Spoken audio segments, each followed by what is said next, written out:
Билер, менә ул бәхет. Билер безнең тамырларыбыз, безнең йортыбыз, безнең киләчәгебез. Менә карап торасың. Балалар төрле төбәкләрдән җыелган. Күбесе әле беренче мәртәбә хәтта.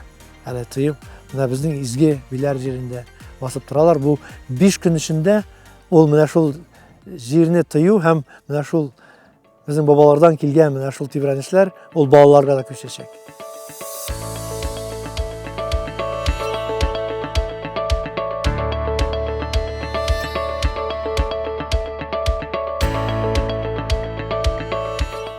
Монда барысы да һөнәр ияләре. Менә монда булу, ул инде һөнәрле булу дигән сүз. Һөнәр ияләре икәнлеген күрсәтеп тора. Чөнки алар барысы да милләткә хезмәт итә. Алар барысы да милләт сагында.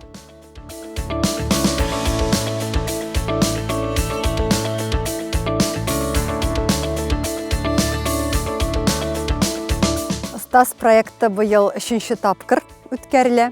Безнең бик шәп спикерлар килә һәм катнашучылар алар үзләре тәҗрибәле һәм шул тәҗрибә белән уртаклашырга әзер. Остазлар моннан белем генә түгел, энергия туплап өйләренә кайталар һәм алган белемнәрне дә кулланалар, әлбәттә безнең балалар өчен.